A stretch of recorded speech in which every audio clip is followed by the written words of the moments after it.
Alright, buds. I'm here. I'm back. We are doing some Life and Suffering of Sir Brante today. If you're not familiar, if this is the first time you hear it, Emmy. This is like a storybook game. It's just a lot of me reading and stuff. You know? And, yeah, I'm pretty much talking the entire stream. But I'm of course, going to be responding to chat as well, so. And, by the way, fuck you guys. Alright, let's get started. It should pull right up, hopefully. Yeah, lots of reading. Lots of choices. Also lots of lore. If you have any questions about the game, please feel free to ask, because, it's a bit deep. It has a lot of depth.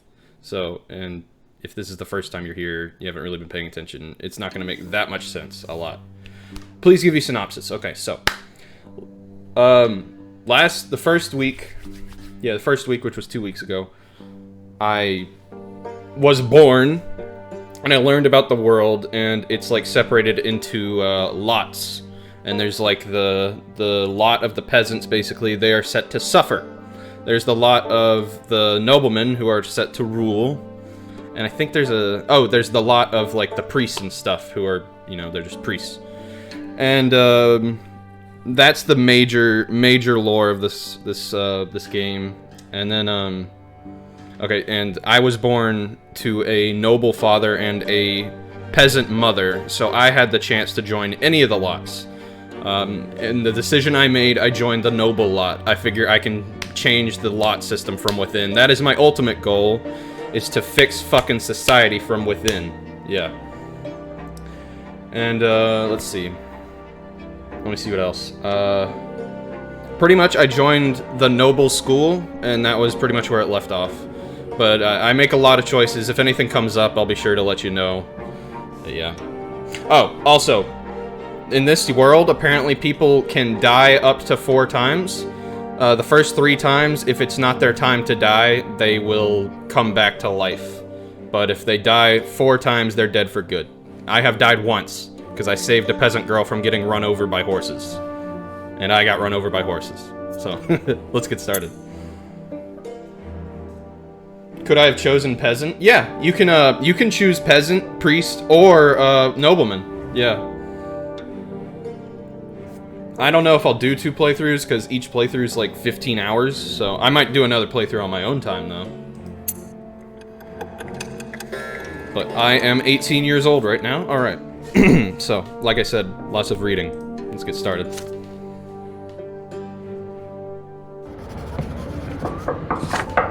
The first case. You will become a judge one day, so you're sent to the prefecture of Eterna to be mentored by a more experienced colleague. Your mentor is a judge of considerable age, a noble of the mantle with a proud bearing about him. He never misses a chance to remind you that being mentored by such an experienced man of office is a great honor. Your mentor entrusts you with his minor cases and, to his great joy, his night shift. Another night begins. The office is growing darker. You are still there, zealously filling out the paperwork for the day. A petty theft, a verbal assault against a noble of the sword by a commoner, a fine for the parents of children who covered an imperial institution with obscene drawings. Petty cases, all of them, but they are real cases a judge has to face. And so you sit there, carefully comparing complaints, statements, and witness testimony.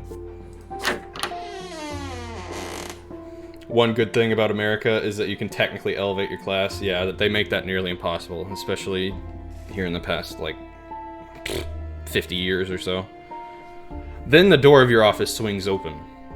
A gendarme, that's a new word to me, drags in a provocatively dressed girl.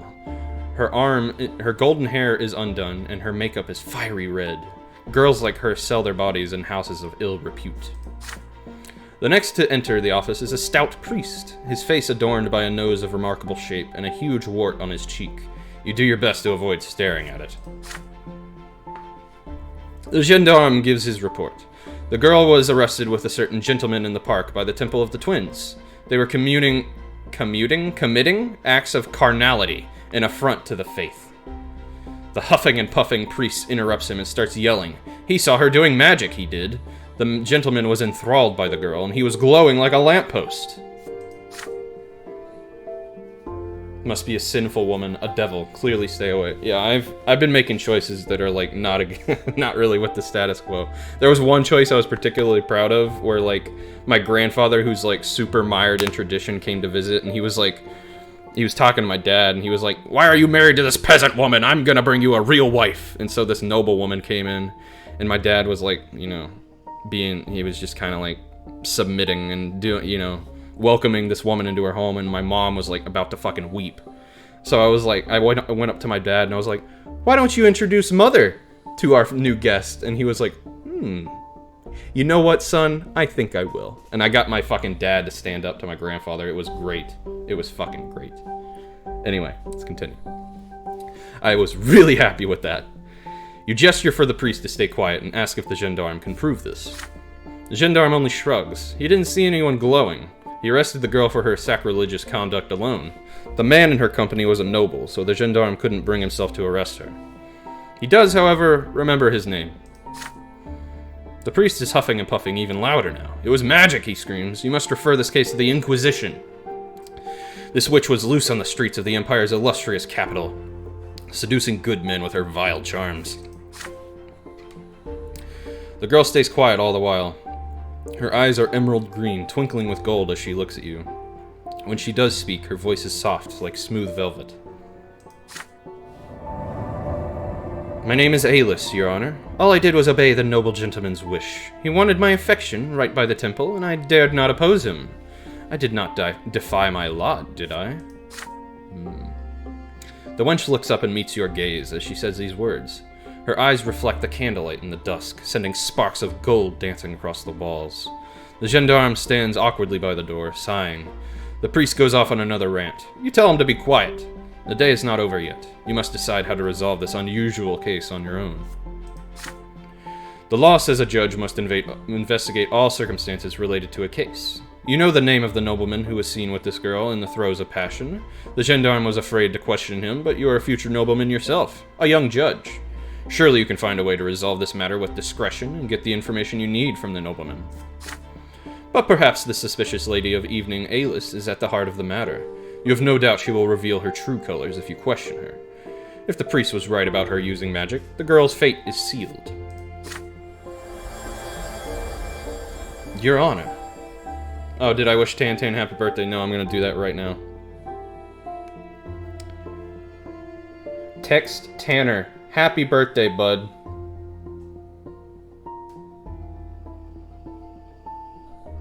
Wait, what? Text Tanner, happy birthday, bud. Okay. Anyway, Your Honor. You look up from your desk and into the eyes of the beautiful Alis, and suddenly you feel as though a divine light is shining upon you. This emotion flows like river. It lifts you up.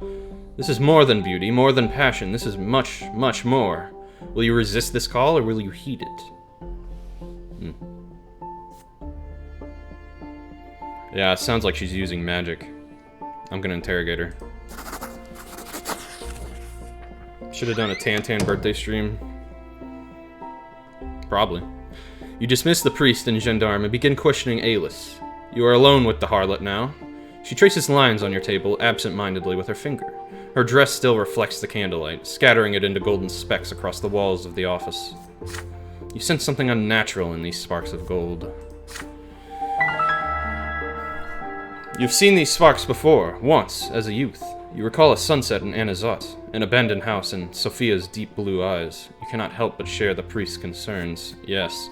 So Sophia was that girl I rescued from the horses, and at one point I helped her get away from a nobleman, but she ended up using magic. So clearly, if I'm recalling that moment, she's using magic as well. Which, like, it isn't damning. I'm not gonna, like, sentence her to death for using magic, personally, but, like, I would like to know. The questioning begins. You ask Alis how she makes a living.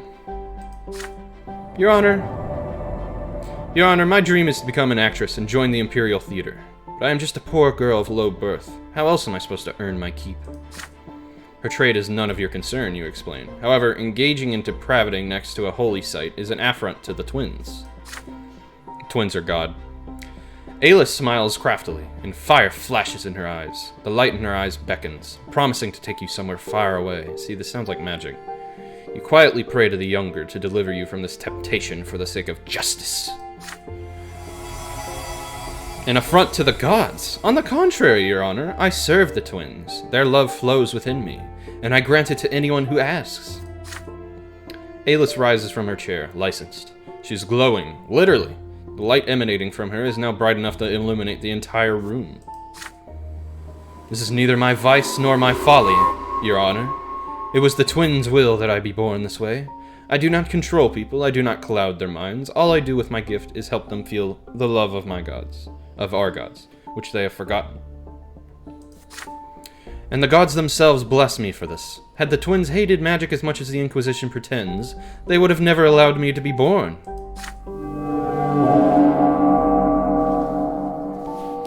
This is a confession. Ayla is a witch. Does she not realize the fate that must await all witches? Yes, I was born to a witch. What am I supposed to do, Your Honor? Get myself burned at the stake by the Inquisition? Or become their mindless, collared puppet? Is that how I'm supposed to find my way to the peak? No, I will live my life my way. And if the twins judge me guilty in the hereafter for bringing their love to the people, then so be it. The case is closed. The girl is a witch who uses her sorcery to beguile the mind. She confessed as much herself. You must send for the Inquisition now. There is no other way. Such is the law. I hoped you could see it, Sir Brante. I hoped you could recognize their love when it touches you. I feel sorry for you. I was hoping that I would have had another choice, but I guess this is how it's going. Stern-looking priests enter your office, accompanied by armed champions of faith. The Inquisitors examine the girl closely, study your notes, and thank you for catching the witch. The champions of faith lock a collar around Ayla's neck. The golden glow in her eyes is gone. Oof. Oof. 3 days later, pretty Ayla is burned at the stake in the Majesty Square. I'm not really content with that decision, but I did it. So it's done. Manipulation has gone up, theology went up, my willpower went down. Okay.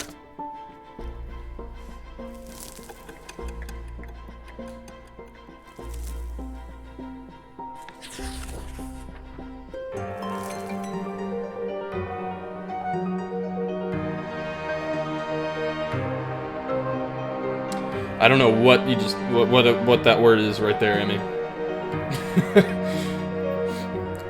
Two major events take place while you are busy living your life. Firstly, Cornelius Tempest is no longer the Great Chancellor of the Empire. He has been ousted and sent back to his province. His replacement is the Archduke of Monia, Aegerius Monrogue, the same Monrogue who sought to shut down the college. That son of a bitch. The most powerful lord in the realm finally convinced the Emperor that his brother Cornelius was giving too much freedom to the lowborn. I'm not gonna read all those, Emmy. I'm sorry. I mean, like, I don't disagree with most of them, but it's nah. Now, the policies of the Empire will be reversed. Many fear that the new Great Chancellor will destroy the Imperial Code of Laws and other achievements of Cornelius. There are cautious rumors among the people. They say the new Great Chancellor is going to revoke the right of the common lot to be ennobled by the mantle. Secondly, Magra, your homeland, now has a new overseer, Gaius Tempest, the older brother of Emperor Uther II. Usually the overseer of a province is its archduke. After all, it makes sense for the province's most powerful noble to impart the emperor's will to the locals. Yet now this age-old tradition has been broken, and to no one's surprise, Archduke Tarquinius Melanidas is absolutely furious. Bye, wife. I'll see you in person probably like 5 minutes, because you're in that room right there. Gaius Tempest used to be the main supporter of his brother, former Great Chancellor Cornelius Tempest. The nobles at the Emperor's court say this is a stratagem by the Archnean gentry, who want Gaius removed from court affairs along with Cornelius. Either way, Gaius Tempest and Tarquinius Melanidas will be at each other's throats over the province. This does not bode well for the future. Interesting, civil war seems to be brewing. Only one thing is clear. Magra, your home province, is about to face great changes. Oh, but we have peace? That seems odd.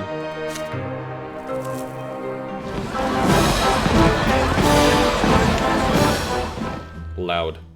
The capital is preparing for a great celebration, the coming of age of Girion Tempest, heir to the throne. The streets are being cleaned, the low-born merchants are gone from the squares, and flags and flower garlands have appeared on the buildings. By the Emperor's decree, everyone will celebrate for the next 3 days. Eterna is abuzz. A festive procession starts on the streets. Students from the college and cadets from the military academy will be there to show their gratitude to the Emperor's family for entrusting them with the power they wield. Ribbons and flags flutter in the wind, the streets are scrubbed clean, and the scent of flowers fills the air.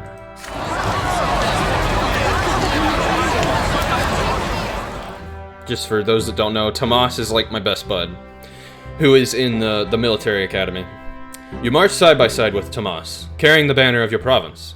Your friend's brown hair is unusually well combed today. He waves to every girl you see on the streets as you pass by. They giggle shyly, and some of them wave back. This feels like an audiobook. Yeah, it is. That's pretty much what it is. Did you see that, pal? Look at that beauty. She just smiled at me. Now this is what I call living. I just love parades. The Tempest royal family observes the slowly moving parade from the balcony of the Imperial Palace. They are joined by the Empire's highest dignitaries and provincial overseers. You see Emperor Uther II with your own eyes there, high above yet so close. The columns come to a halt at the balcony and salute the Emperor with mottos of the college and the academy. You join the other college students in crying, "Learning is strength, learning is will." Nice. I like that. That motto. God, this guy. The Emperor raises his hand in a gesture of benevolent greeting. His voice echoes across the square. I accept your gratitude, my loyal subjects. Take pride as you wield your knowledge and valor in service of the Empire. All who are worthy will be ennobled by the mantle, by my grace. Okay, so that's sticking around, that's good. The future nobles around you cheer the Emperor's words, but their jubilation gives way to murmurs of discontent when Archduke Monrogue, the new Great Chancellor of the Empire, steps onto the balcony. Everyone here remembers all too well how the Archduke attempted to shut down the college by force. Yes, I was there. Still, the Archduke is the de facto leader of the Orkneyan gentry. He is a force to be reckoned with, even for the Emperor, and so he is the Great Chancellor now. Hail your Emperor, common folk. Be forever obedient and grateful for the good graces you do not deserve by birth. Ah, this lady again. The Archduke does not even bother to hide his contempt for the gathering below. Booed by the crowd, he rejoins the dignitaries in the back row. You notice one of them, a slender, elegant figure under an emerald banner with a black snake. She is Octavia Milanidas, daughter to the Archduke of Magra. I have encountered her before, yes. Now that's new. You notice Octavia too, eh? Our Archduke Milanidas sent his daughter in his stead. That's a sign of disrespect for the Emperor if I've ever seen one. Is he so enraged because he's no longer the overseer of Magra? I mean, you can imagine his surprise. That's never happened before.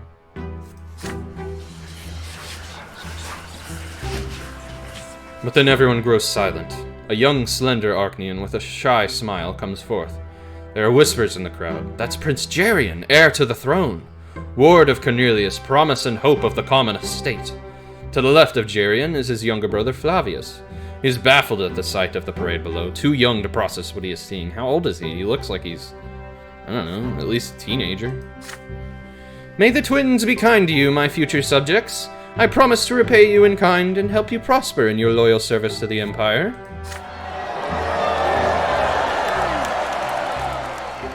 Exalted by these words, the future nobles roar as one. All hail Prince Gerion. Another figure steps into view next to the heir. He is an Orkneyan, elegantly dressed, and his mantle bears the Tempest's colors. He raises his arms, about to make a speech. Hey, look, that's Gaius Tempest, the Emperor's brother, and the new overseer of Magra, by the by. It seems the Orkneyan elders want him as far from the throne as possible, just like his older brother Cornelius. Those two have been promising too many freedoms to commoners like you and me. Long live Prince Gerion! Students of the college, cadets of the academy, time and again you have proven yourselves to the Empire by word and deed. Today is a great day of celebration, sorry I messed that up, and in honor of Prince Gerion, you must ask the Emperor to guarantee forever the right of distinguished common folk to be ennobled by the mantle. So ask now. Okay. The cadets and students freeze in hesitation. They exchange glances, unsure whether to follow the words of the Emperor's own brother. On the balcony high above, Prince Jerian also remains still, awaiting a reaction from the crowd. Archduke Monroe briskly steps into view once more. He takes several seconds to observe the crowd before he speaks. Imperial subjects, what the Emperor's brother wishes to say is that you must always remember that you owe your status to the Tempest dynasty. The Emperor accepts your gratitude and sends you off with his blessing. You may leave now, but the columns stay where they were. That's not what Gaius Tempest said. Let the Emperor hear us. The law! We ask for the law!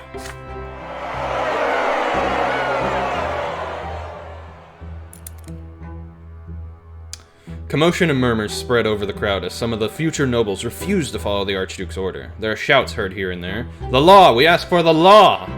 The academy and officers and teachers of the college urge them to fall in line and resume the parade, but tension is rising. The crowd slowly grows enraged and unruly. You have to decide where you stand here. I wish I could do that, but I need more valor. No. I'll just bide my time. I would really like to do this, but I can't, so I'll just bide my time.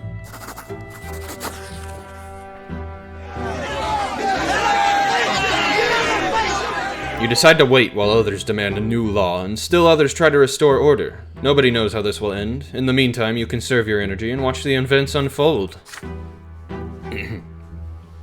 Hold on. Okay. The chant grows louder with every second. The law! The law! Academy officers are trying to shout the vocal cadets and students into submission, and order you back into the procession, but they are barely heard above your chant. Still, some submit and form back into columns, but the impassioned chant continues, and you find yourself in the very heart of the chanting crowd. Tomas walks right past you, waving his arms wildly, calling for you to join in the chant. The law! The law! But you do not respond, and Tomas gives up on you. He moves to the center of the square, where the vocal future nobles, where the vocal future nobles are gathering. An Imperial Guard cavalry regiment emerges from the palace. They start slowly advancing on the crowd, hands on their swords, pushing people out of the square.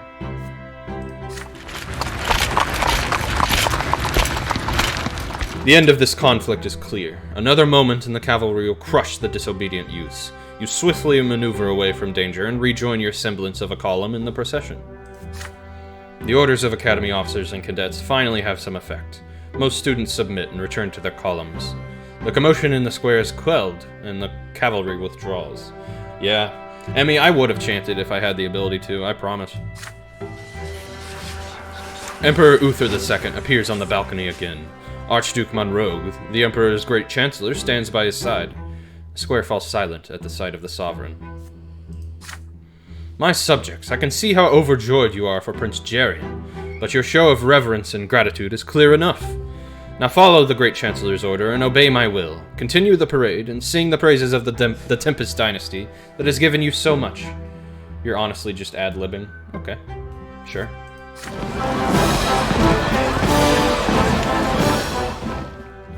The square obediently lines up into columns once again. The bout of defiance is in the past now, and they resume the festive parade through the city streets. You march along with your column. You steered clear... Wait a minute. I forgot to turn on my light, and I just realized that. Okay. It lights up my face a little better, I'm sorry. You march along with your column. You steered clear of the commotion and all the useless rebellion, and now everything is back as it should be. Power went down. Interesting. Glory to Emperor Uther, glory to Prince Jerian. Emperor's good, Prince is good. I'm not liking this Grand Chancellor, though. Got a lot of willpower. Cool.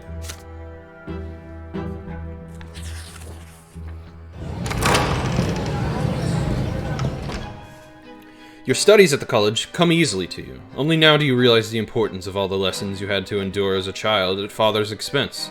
Month after month, you study the judge's trade down to the smallest details, growing more confident in your new calling with every lecture. But there is more to your education than the judge's trade and imperial law. You also learn manners and courtly etiquette and poetry and composition and even fencing. On some days, you go with Tomas to a deserted patch of land to practice with the sword. Then finally, the day of your judge's exam comes. You send your test results to Father, and he replies with an appointment to a judge's office at the prefecture of Magra. Now you have a new life and a new profession back home. You'll return to your hometown as a judge.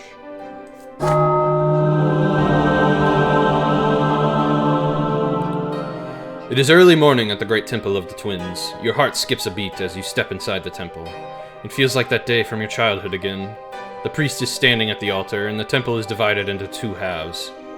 But you are no longer a frightened little child anymore. You are now a grown man who is about to become a noble. The floor on the common side is there to cause pain. You feel the jagged edges even through the soles of your boots. This pain marks your final few seconds as a commoner. The priest stands before you. You kneel again, but now there is warm, smooth marble under your knees. You hear the words spoken above your head. From this day forth, your lot is strength and will. From this day forth, you will rule and fight, and pursue the arts. Now rise, noble. You place your lips on the smooth steel of the sword, and when you rise again, you realize that the trembling you felt ever since your first sacrament is now completely gone.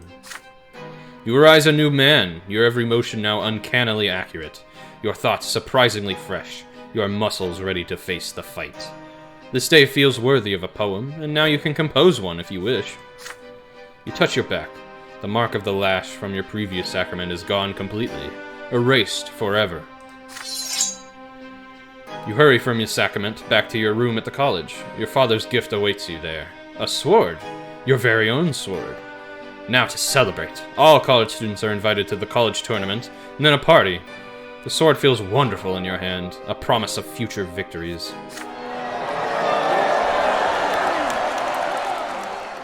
The tournament begins. The stands are loud with anticipation. Never in your entire life you have seen so many beautiful noble ladies in one place, but there is only one who attracts everybody's attention. The raven-haired, black-eyed Octavia Melanidas. The daughter to the Archduke of Magra has graced the tournament with a visit. The sword seems awfully phallic. I mean, like, aren't all swords? She's wearing a dress of emerald green, her austere hairdo immaculate. She is surrounded by her ladies-in-waiting, all beauties in their own right. When a noble enters the tournament, he must announce the name of the lady whose honor he is fighting for. Many shout the names of their loved ones in the stalls. You know that many would fight for Octavia Melanidas, but the onus of responsibility is too great. You take a few jabs with the sword, warming up for the fight. Soon, it is your turn.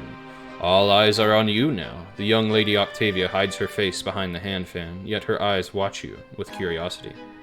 Oh, I could have dedicated it to my father? I would have loved that. I would have done that in a heartbeat. Let's do this. Sure. She remembers me, so I think it's from yeah. So I encountered Octavia as a child, and I was a commoner back then, and she dropped her handkerchief, so I picked it up and brought it to her, and she fucking kicked me in the face because I was a commoner. So she remembers me. Let's just go ahead and fight in her name. Why not?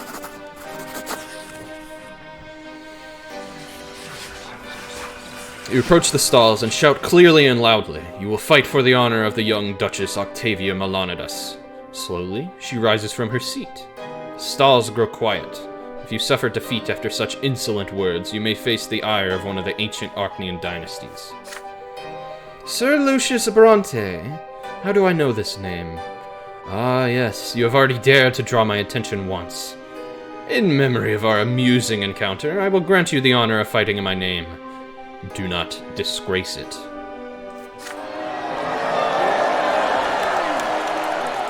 The stalls explode with applause, celebrating your courage. The first fight begins. The rules are the same as for any other noble duel. Whoever draws first blood wins. Your first opponent does not put up much of a fight. A few minutes later, he misses a jab to the thigh. Your shirt is soaked with sweat.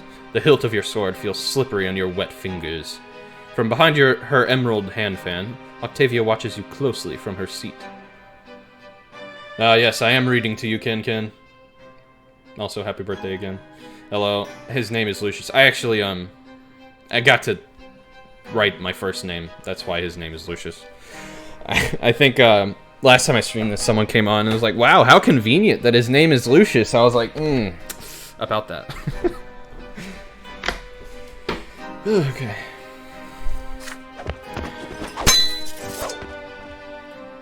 You prevail in 3 fights in a row and prepare to face a new opponent. You know him well. He was mentored at the prefecture of Eterna after you. He's an unusually quick and nimble fighter. He catches you with a feint. That's not how you spell that kind of feint. Then follows it up with a light jab to the side. Fair enough. 3 victories. Not bad. You salute Octavia Melanidas with your sword, and she gracefully accepts your gesture. You have proven yourself well, Sir Brante. Who knew you would become a noble, and we would meet again, here, in the capital of the Empire? I must say, I am amazed. Yeah, that's right, Emmy. The eyes of the young Archduchess, follow you even as you leave the arena. Intrigued. She is now intrigued. You will remember this day for the rest of your life. The day when you became a noble. Oh, diplomacy went up. I like that. I like that. I like being diplomatic. I've earned the judge's mantle and the noble title. Cool cool beans! I don't know what was coming out of my mouth, but I was trying to say cool beans. Just before you leave the capital, you overhear something unusual on the street. Junius Diamant, Patriarch of Astinia and one of the leaders of the New Faith, will stand trial before a church tribunal. Shit, the New Faith is actually good. Oh, it's because of that fucking Grand Chancellor. God damn. So, the New Faith, they actually believe that there shouldn't be lots. And I was really considering becoming a priest so that I could, like, get in the New Faith and, like, help it, you know, rise to power. But one of the leaders is facing trial because this Grand Chancellor just got, you know, instated, and he's super against that kind of talk. Okay. The Order of the Inquisition has accused Patriarch Junius of patronizing blasphemous witches and disseminating heresy.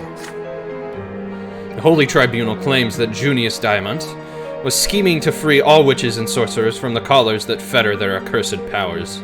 And what's worse, the Patriarch was also accused of forming the Lotless, a dangerous secret society based in the imperial capital. Members of the society have been assaulting inquisitors and priests of the church, as well as freeing witches from the cleansing fire and helping them escape the holy law. Hello, Jill. Good to see you, bud. Well, Mommy. Good to see you, Mommy. I guess it's weird calling you bud. Now the Patriarch must face the Holy Tribunal of the Inquisition in Eterna. By all accounts, this is a devastating blow to the New Faith, and the end of days for Junius Diamant himself. The Inquisition will make the most of this opportunity to rid the land of this unwelcome Patriarch, who dared to shake the foundation of the old faith. But then comes the sudden news of Patriarch Junius's reply to the Holy Tribunal. It is no less stunning than the accusation. These words are nothing but lies. I will say this to anyone who dares to bring this accusation against me in person. But I want these hypocrites to bear the full weight of their responsibility for the slander against me, my flock, the Diamond Dynasty, and the Holy Order. I agreed to stand trial before the Holy Tribunal, but I will face them on my own land and on my terms. Patriarch Junius has already received strong support from Patriarch Luke and many priests across Archnia. Parishes of the New Faith throughout the Empire are now speaking out in support of Junius Diamant. Okay.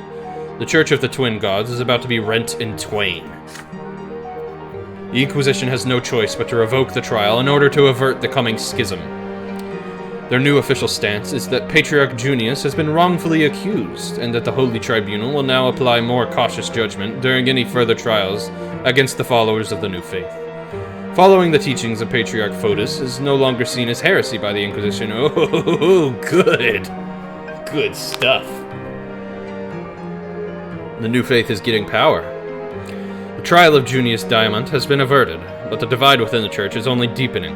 The New Faith has directly challenged the Old Faith. The result is uncertain, depending on who you ask. Some say Junius Diamant all but pled guilty. Others believe the Patriarch and the alleged rebellion against the Church, as well as the Inquisition, is nothing but a ruse. There are also people who think the entire situation sounds like one of the secret Chancellery's dirty deeds. One way or another, the Patriarch of Astinia and co-leader of the New Faith remains at his post. But for how long? And how will the Old Faith and the New Faith clash next? Ooh, we hitting schism. We hitting schism land.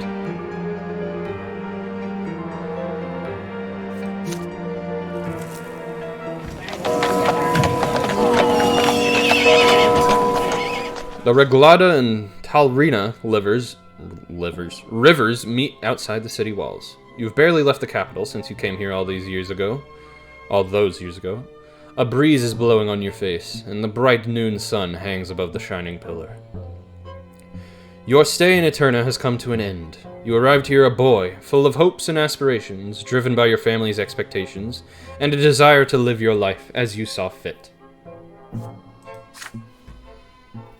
And now you have to leave, and this thought fills you with gentle sadness.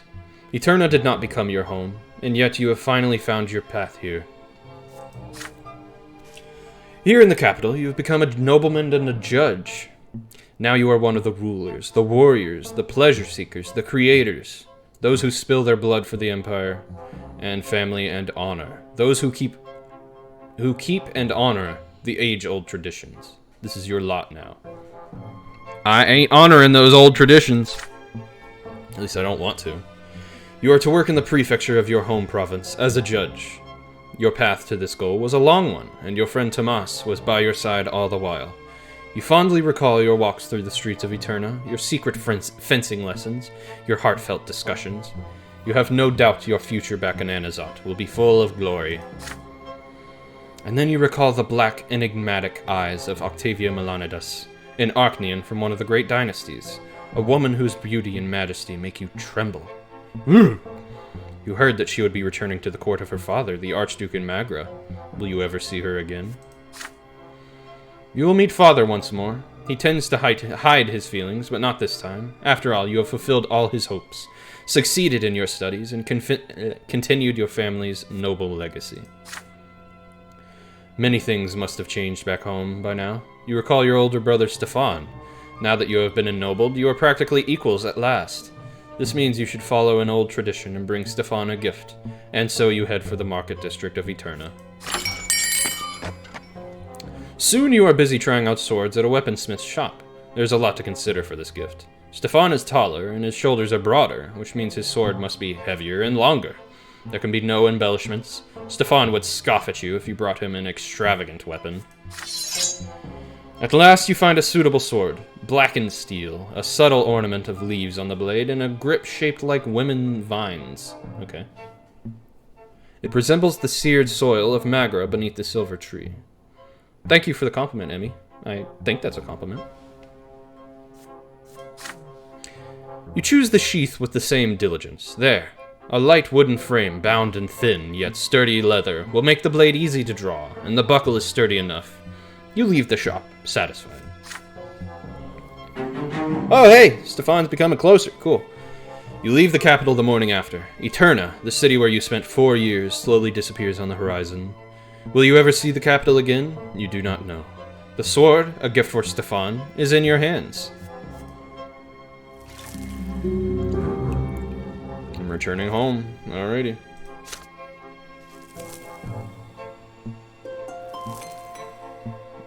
Got an achievement called Coming of Age. The years of your youth have come to an end. The time has come to leave the capital behind and return to your family and new business in your hometown of Anazat. The years away from home were full of tumult and hardship. Your adult shoulders now bear the burden of your first life-changing decisions. Did you have the freedom to choose this lot for yourself? Or was it your destiny all along, ever since your childhood years? All you can do now is follow the path that lies before you.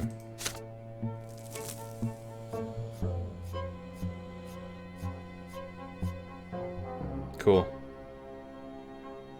Well, that's end of youth. I am now entering adulthood, I think. Weak in battle, great. I'm also not too eloquent. Okay. It's weird. I'm diplomatic, but I'm not eloquent. Okay, I'm 20 years old now.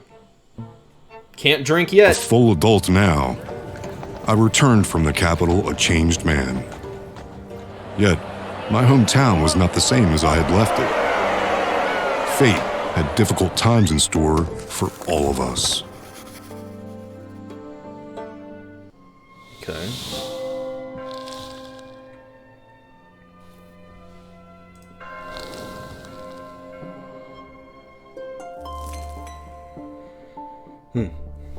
The road back home.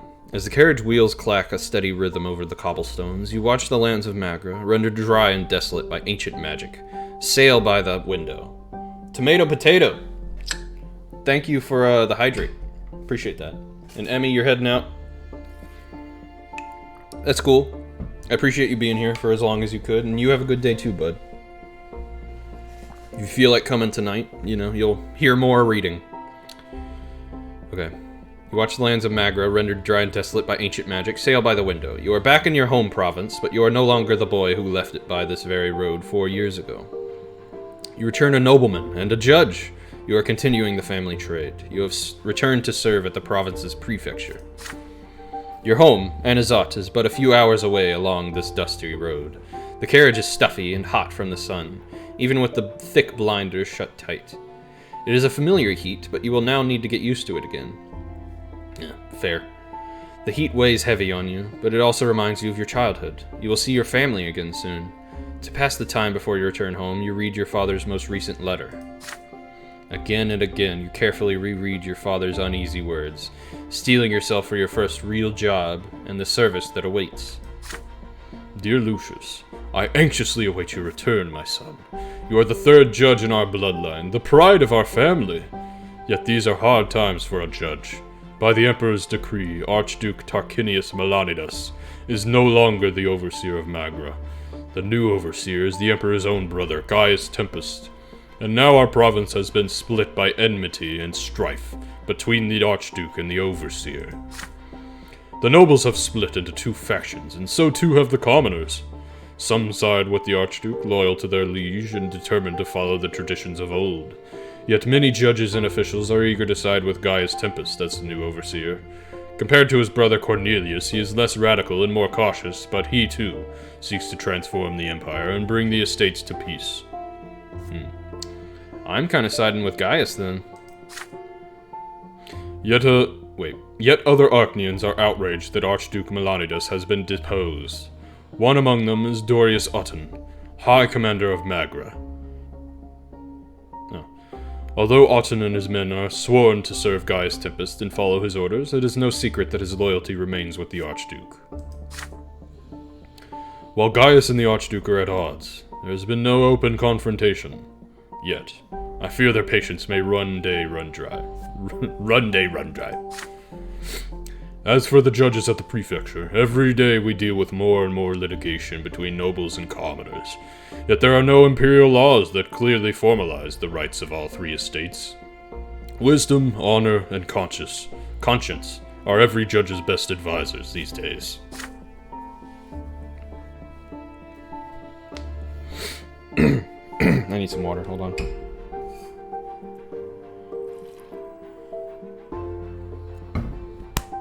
Okay. You made the choice to serve the law, and you will have your work cut out for you. You will answer directly to Prefect Augustin Elborn, a long-standing friend of the family. Liquid! Good to see you, bud, and thank you for the posture check. Probably good. Ugh. There we go. He needs strong allies now more than ever.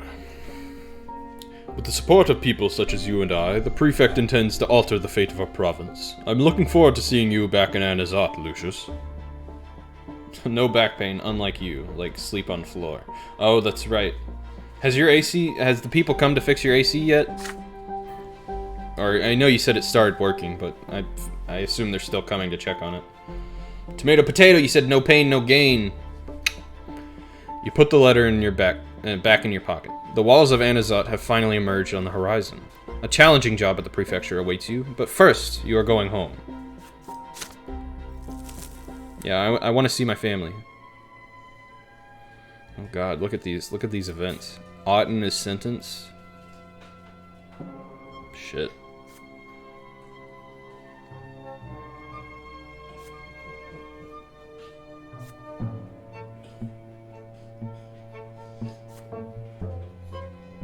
Shit. Holy shit, I could have died 4 times already? Jesus. Ennobled by the sword. I gotta get my reputation up.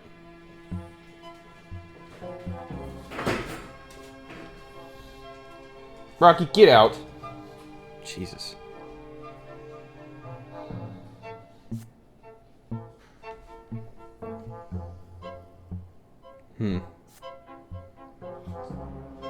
Yeah, I don't want that to happen. Oh, this can happen to my family.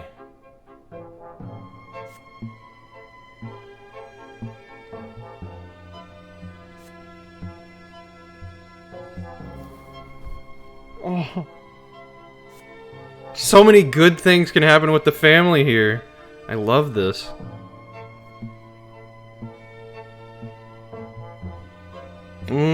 That's so sweet. Okay, let's just dive in. I can't read about all these things that might happen. Occupation stream. Let me look at that. Career. Judge. Future prefect. Tyranny of the nobles. Jeez.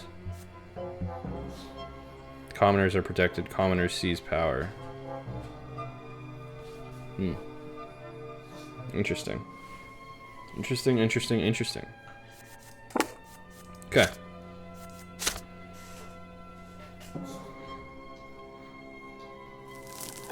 Oh, for those that are new here, I actually had the choice.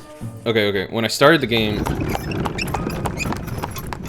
I had the option to see like what consequences my choices would have when I make the choices. I turned that off. I also turned off the ability to reload.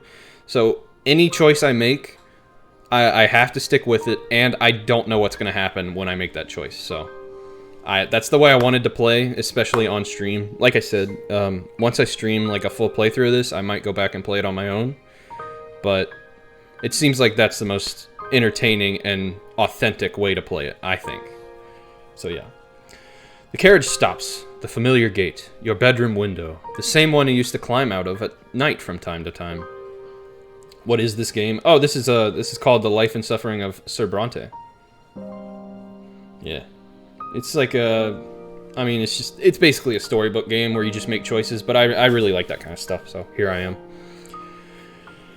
The well-tended garden with its imported soil, delightful greenery, and mother's beloved violet irises.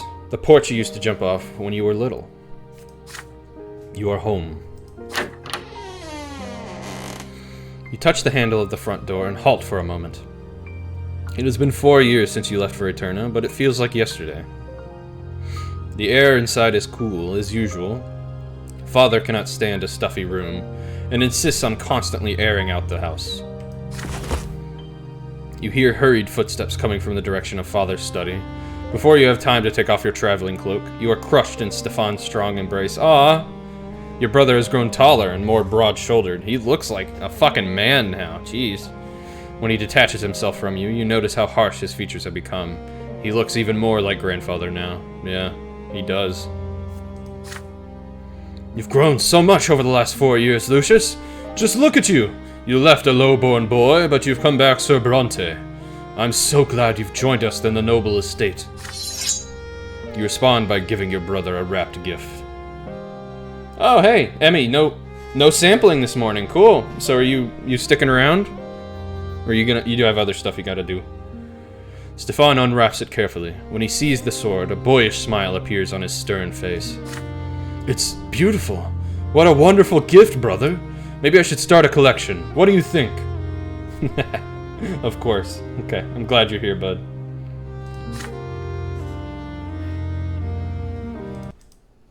Sorry, I just wanted to do this. There you go. There's no hurry, Stefan. And now let me have a look at the prefecture's new judge. Father approaches you, his hand extended. You shake it and wrap your arms around him. God, I just love the family shit, man. I love it so much. God. Father looks older. His back is hunched, and he squints. There are deep lines around his mouth and silver threads in his dark hair and mustache. Taking a step back, Father examines you from head to toe. What fine posture. You had excellent teachers. I'm proud you made it, son. Mother comes out of the living room, leaning on Nathan's arm. You immediately see signs of the illness you read about in the letters from home. Her back is bent, her hair is gray, a thin web of wrinkles covers her face, and her complexion has lost its color. She can barely stand unassisted.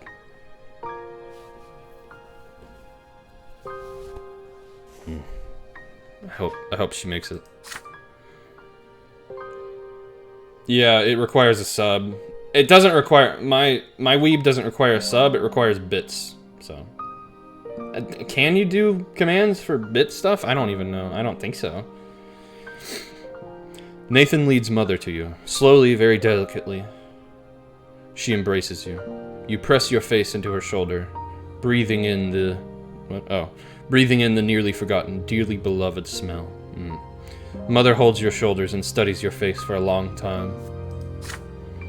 You've been away so long, son. How you've grown. Just a short while ago, I was cradling you in my arms. You look so much like your father when he was your age. Sir Lucius Brante. Nathan approaches you next. Holy shit, Nathan, what happened to you? God! Your younger brother is now as tall as you are, and his hair almost reaches his shoulders. But he still has the same lost look in his eye he had when he was a boy. And here's your ne'er-do-well little brother. He hasn't changed a bit, or grown an inch after all this time. He couldn't get into the seminary, so he just hangs around. Nathan lets out a heavy sigh and awkwardly puts his arms around you. Come on, man! Come on! Hold on a second. Nathan. Where's Nathan? Personality, destiny, house. Here it is. Nathan. Yeah. I know my relationship with Nathan is good. I don't know why he's being awkward. I'm glad to see you back, Lucius. Home just hasn't been the same without you. Oh, wow. Gloria. You hear a snort behind you. Everyone turns. At the top of the stairs stands Gloria, her arms across her chest. She is dressed as a man in culottes, a frock coat, and a necktie with a massive pin. The entire family waits for her to greet you. Stefan shakes his head disapprovingly. Your sister descends as if forcing herself to do it. A few steps away from you, Gloria stops and bows. A woman? Wearing pants? Okay, let me tell you about Gloria, because another loyal. I really enjoy her story as well. Thank you for the follow, Slimy Gaming. Thank you. Appreciate that. But Gloria, okay, so my mom had previously married another noble. Oh, no. Excuse me. She didn't marry another noble. She was raped by a noble. And, you know, she had a child, and it was Gloria, but Gloria is like stuck being a commoner forever, supposedly. And so, like, anyone who's a noble, she's not supposed to interact with them, even if they're family. She's not supposed to do more than, like, bow to them, right? And, it's just, I was like, I always tried to be nice to her growing up. I always tried to, like, take the blame whenever something went wrong, and I, like, promised to her that I was gonna make her, like, a de facto member of my family. Because I really like the family stuff in this game. Welcome to your home, Sir Brante. Your sister looks thinner and leaner than she used to. She has dark circles under her eyes, as though she has been sleeping too little or crying too much. Enough pleasantries. Come on in, the table is set. Lydia has prepared a veritable feast for you. For the first time in years, the entire family is together. You can finally spend some time with another member of your family today.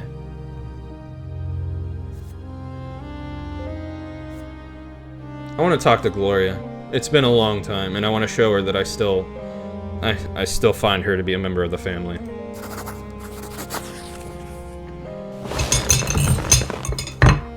At the table, you try to ask Gloria about her life, but your sister dodges your questions. I live, I suffer, I help around the house, I know my place, just like a low-born girl is supposed to. Shut up, Stefan! He said, then keep silent, Gloria. Your brother doesn't care about the affairs of commoners anymore. Fuck you, man. I'm trying to talk to her. Instead, why don't you tell us if you've made any useful acquaintances, Lucius? Our family would benefit from some good connections right now. You have to relate the 4 years you spent in Eterna. Only later that night, when the family is getting ready for bed, do you manage to have a conversation with your sister by the smoldering fireplace. Okay, good. You assure Gloria that your noble title will not come between you. She's still your sister. Good. Gloria casts a wary glance at you. So, your sword and title haven't changed you after all?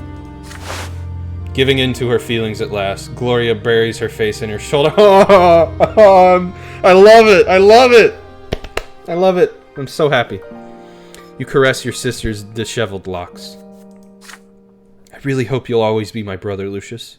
Mother and Nathan and I, we all seem to be unwanted in this house. Sir Robert spends all his time at work, so Stefan has been running the household. It's taken a heavy toll on Mother. I can see her losing her will to live. You know, at her age, she might pass away forever and not be reborn. She had to endure a lot before she met Sir Robert, and her illness is consuming her. All Stefan cares about is getting the family ennobled by the sword. He'd sacrifice anyone for it. I'm worried the first thing he's going to do is drive me out of the house so I won't taint the Brante family name with my origins. I'm just an obstacle to him, a hindrance. You know, Lucius, I'm not sure how much longer I can tolerate this injustice. Times are changing. If I'm lowborn, that doesn't mean I'm going to serve the nobles until my true death. All over the Empire, commoners are fighting for their rights. Good! I mean, like, I want to be close with everyone in the family, but Gloria deserves to feel like a fucking person. Gloria suddenly cuts herself short. For a long time, you sit in silence, listening to the crackling fireplace. The Brante family is about to face some challenging times.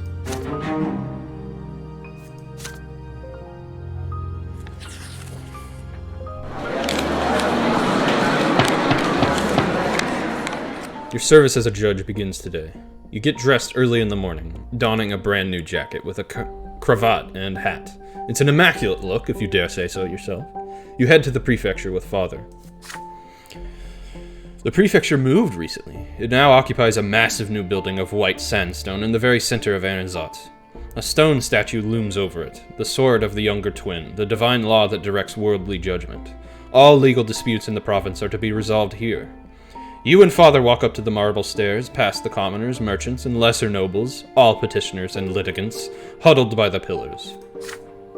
Well now, my son, here you shall begin your service to the Empire, in the midst of the great struggle I told you about. If you don't mind a little advice, you will serve under Sir Elborn. Follow my example and stay close to your superior. He is a human of great worth, and practically your relative. You're about to eat your lunch, Emmy. Nice. What you got for lunch? You walk past the courtroom and up to the second floor, where judges work in their offices and receive petitioners. The corridors are many and narrow, filled with the smell of old papers and the sounds of muffled, mumbling voices and secretaries and gendarmes running to and fro. Father guides you down a corridor that ends with the door to Sir Elborn's office. Sammy and bean hummus? That sounds good. I'm not the biggest fan of hummus, but if it's good hummus, it's good hummus, you know what I mean? Lucius, it is time for you to stand before the prefect. Remember the friendship between our families. You knock and enter. Oh, I remember this guy. This guy's cool. You knock and enter. Wait, let me see. There he is. Yeah, this guy's cool. He advocates greater liberties and rights for the common estate. See? Cool. Oh, it doesn't have the sharpness of normal hummus, just soft beans. Okay. I like beans. You knock and enter. The spacious oak-paneled office is not without decoration. I need water. Hold on. It's a lot of talking. And also many voices, which is a little grating on my throat. Yet its adornments are tasteful and elegant rather than garish. The flag of Magra bearing the silver tree hangs on the wall. Behind an imposing desk sits Baron Augustin Elborn, surrounded by papers. His face wears a focused expression you recall from his visits in the past, although it is more wrinkled than you remember. He looks up and his face comes to life. He rises and extends a hand to you. Cool. Why, young Lucius Brante, what a pleasure it is to see you again. I see your years at the capital have turned you into a stately young man. It's my birthday, May 23rd. You're off 1 month, but you got the date right. I was told you proved yourself to be quite capable at the college. The city of Anazat needs worthy judges who know their craft now more than ever. Allow me to welcome you into service for the good of the Empire.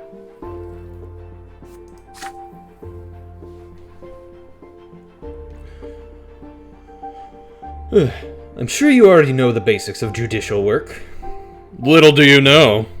Serving at the prefecture, however, takes more than finding your way through our laws. Although they are quite labyrinthine and contradictory, there is no denying that.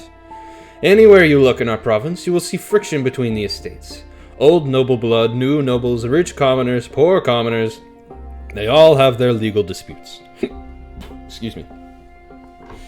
You were thinking 420, but not 420. Yeah, I get that. I used to have a friend whose birthday was April 21st, and we'd always just have our birthdays together, you know. I wonder what Matthew's up to now. And we judges work here to make sure this pot never boils over. If we are ever too eager to follow the traditions of old and bow to noble privilege, the common estate will grow desperate and lose all hope for freedom. But if we openly side with commoners, the noble's ire will be quick to find us. I see. Got like a balancing act here. And so, Judge Brante, I ask you to be wary and wise. Peace hangs by a thread in this province. Carefully consider every decision you make at court before rendering your verdict. But first you need to get accustomed to your new position. You shall begin at once. The prefecture has already assigned you a number of legal proceedings to review and judge. Your office is ready and waiting for you, Sir Brante. Nice. I'm cold. I might need to turn off my ceiling fan. I'll give it a minute. We'll see if I stay cold.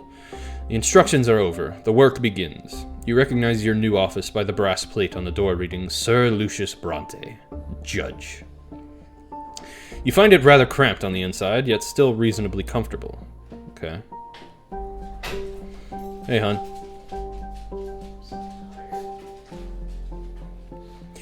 The sturdy desk has all the stationery you need. Behind the desk is a large chair of carved wood, and in front of it are several smaller chairs for petitioners. Heavy curtains hang over the window, worthy opponents for the morning light trying to shine through. There are papers on the desk already, including instructions, orders, rulings, and all sorts of other prefecture paperwork. You're about to begin when you hear a sudden knock at the door. The source of the disturbance turns out to be a stout, smartly dressed nobleman.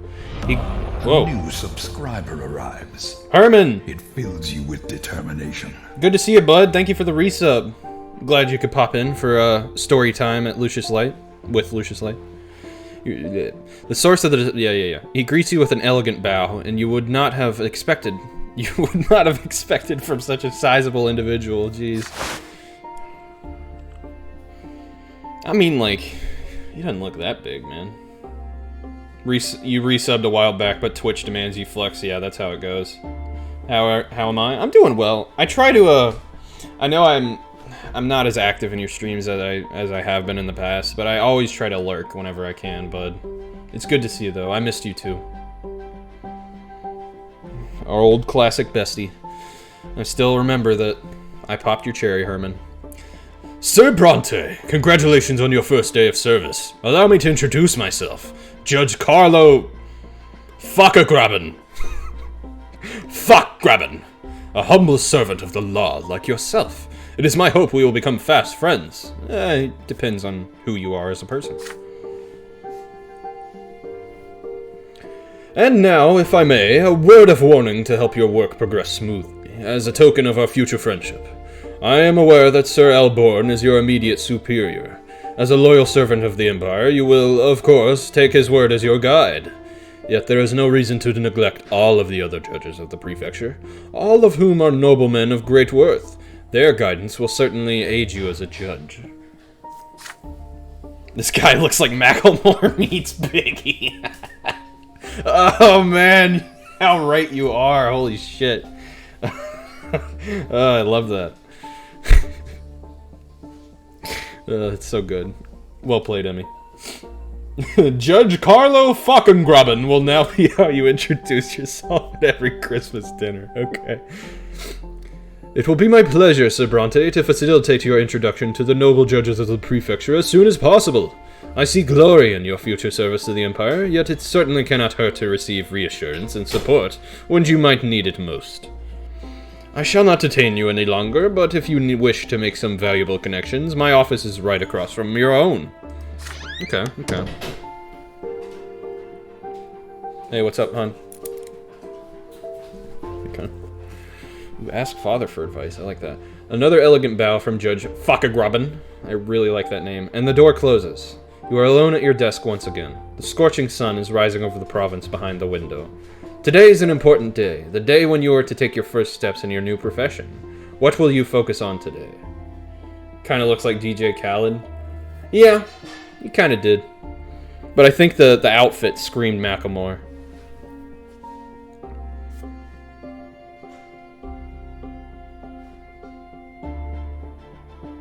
I like this. If I were working with my dad on my first day, I would go and talk to him. Yeah, I like that.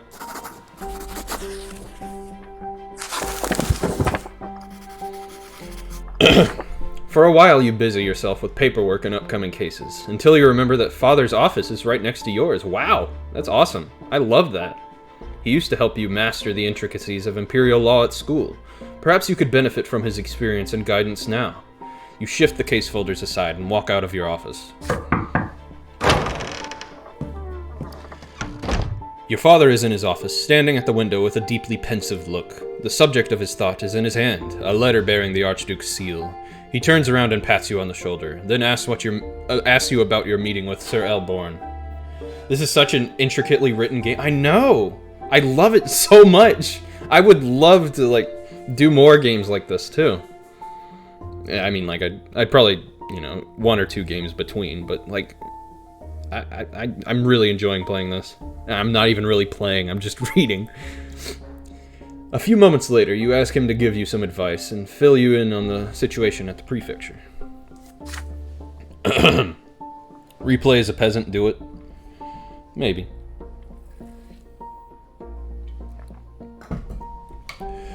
I got the fucking Robert Brante voice. My son, you'd best be wary for now. Sir Elborn will be watching you closely, but this is certainly understandable. The prefect's views have made his position rather tenuous. Only a handful of judges at the prefecture have sided with him fully, and I am one of them. Yet even I would not dare draw the ire of those above us and risk our family's welfare. Wet those lips, as Liquid would say, yeah. When a noble and commoner clash in the courtroom these days, the court almost always sides with the noble, no matter the circumstances. Even if the commoner is wealthy, the courts are not on his side. The judges rely upon the rule of law if and only if both parties hail from the common estate. I don't like that. I really don't like that. Sir Elborn aims to change this, little by little. Okay, I can get behind that, for sure. He is eager to ensure that the imperial law applies to all 3 estates in equal measure. But there are many who oppose him, from Archduke Melanidas and his loyal Commander Otten to our own fellow judges. Right now, Sir Elborn enjoys the backing of Gaius Tempest, but the Imperial Overseer may abandon him at any moment. So here is my word of advice to you. Be careful. Help Sir Elborn bring the nobles under Imperial law, but do not draw the ire of the other judges. Remember, more than just your career depends on your verdicts.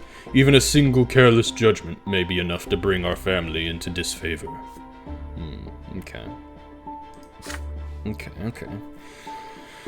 It was wise of you to ask for my advice before rendering verdicts on your own. I'm sure you will be able to tackle any issue you might encounter. After all, we have prepared you for this ever since you were a child. Yes, you have.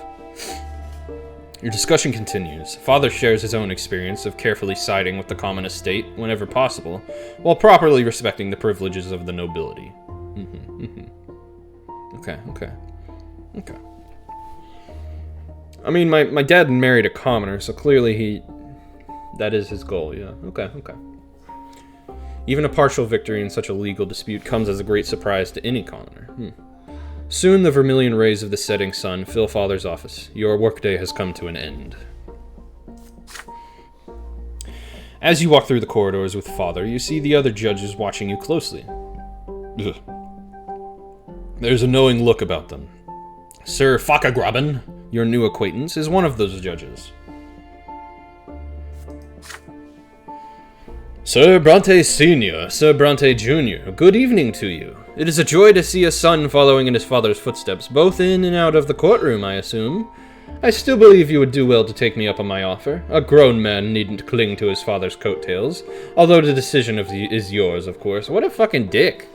It's my first day, man. I got time to come and talk to you about other judges. My career went down. That's lame. Fakagraben follows this with a courteous farewell and a nod. Father nods to him reservedly, keeping his emotions perfectly in check. Your first day at the prefecture has ended. A carriage is waiting outside to take you both back home. Diplomacy went up.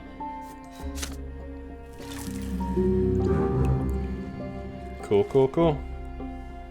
Fakagraben does not take any crap. It's in the name. Yeah.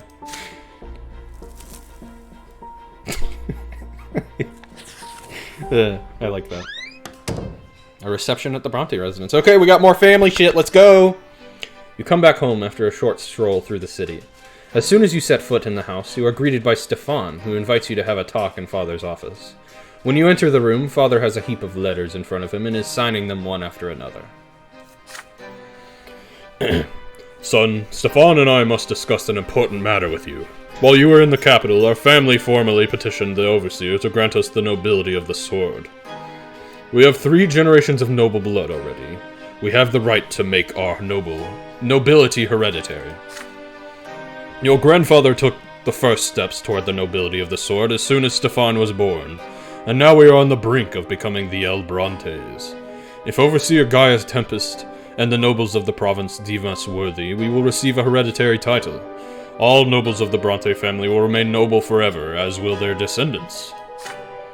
Father and I do our utmost to maintain the family's position, but our goal can be reached only if our reputation remains unblemished in the eyes of high society. The nobility is watching our every step. Father lays a hand on your shoulder. Now this is your cause too. The future of our family depends on it. We need an estimable reputation and... I've never even heard of that word. Reputation and wealth. Everybody bearing the name of Brante affects it. Remember that with every action you take, Lucius. You will have to appear before Anizat High Society. We're going to host a reception for the nobility at our home soon. You must uphold the honor of our family, brother. You'll relate the news from Eterna to our guests and present yourself in a favorable light. Stefan looks like a... What? Krull. A Krull infiltrant.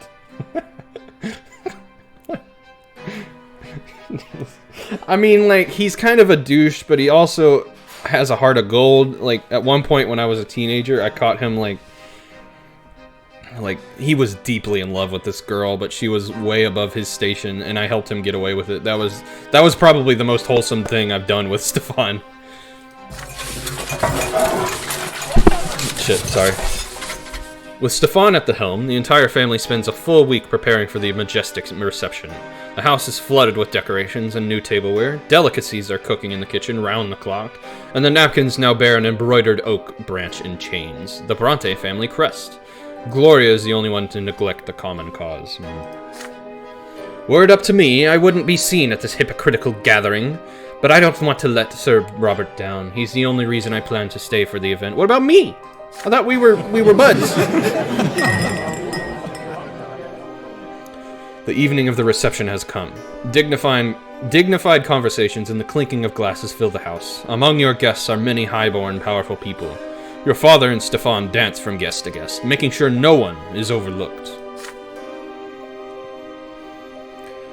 Young Lucius, how splendid to see you! So what was your time in the capital like? You exchange pleasantries with a high-paced relative. Meanwhile, Gloria and Mother spend all the evening on a settee by the wall without drawing any attention. Neither your father nor your elder brother introduced them to the noble guests. My wife is cooking breakfast and it smells amazing. Still, one of the guests, a young nobleman of the sword named Jose L. Pelletier, keeps staring at Gloria in fascination. Okay. Your sister averts her eyes, bemused. Lady Gloria, you are the true gem of the evening. You look so marvelously daring. I hadn't seen your like even in the capital. This guy likes tomboys. When you walk past Gloria, you hear her hurried whisper. Lucius, please talk to me. This Sir L. Pelletier keeps following me. I feel uneasy. How is she whispering this so quickly? What does he want from me? I'm just a lowly commoner. Come with me to the other side of the room, although I'll probably still stand out among all these refined nobles. Look, it's Durante the painter. I wonder what's brought him so far from the capital. It would be fabulous if he could paint our family portrait. We should all be on canvas together. We're one big happy family, after all. Wine glass in hand, you cast a look across the crowded room. It's time to choose how you will spend the evening.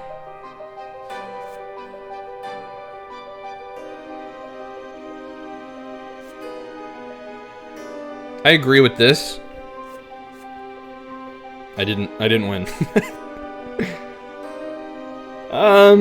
Let's do the family portrait. I feel like everyone in the family will like that.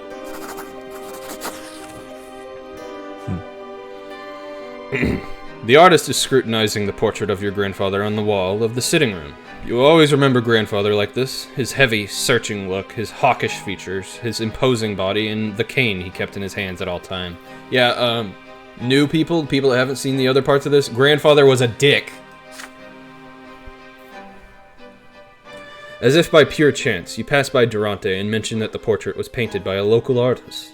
But surely Sir Durante's skill must be incomparably greater. Would he be interested in painting a group portrait of the entire Brante family? At first, Durante politely declines. He must head back to the capital soon, and he has no time to spare for painting. Hold on. Throat's dry. Okay. But you remonstrate that you will pay any price, and his work will be seen by the highest society of Anizat. Durante eventually succumbs to your persuasion. You spend the night negotiating with the painter. A proper portrait will take a fair amount of time to paint, and Durante's prices are high. Convincing your family turns out to be just as challenging, really. Gloria will not pose in a dress or put her hair in a bun. Nathan almost has to be forced to cut his hair. Stefan insists that he must be drawn to the right of his father, with Gloria behind them. No. Eventually you succeed in helping your family reach a consensus. The portrait is perfect. Your parents look dignified, hand in hand. Stefan stands proudly to the right. You, in your best attire, are to the left of them. Gloria brings some life to the painting with her unruly hair and daring outfit. Even Nathan seems to belong there. The portrait is proudly displayed above the fireplace in the sitting room. No one else in Magra has a portrait by Durante himself. This will emphasize our position. For once, Gloria agrees with her elder brother. Cool! At least on this canvas, we're all one family, whatever our estates may be. Okay, our wealth went down, okay. But our reputation went up. Unity is maxed. I love that. Manipulation and eloquence went up. Cool.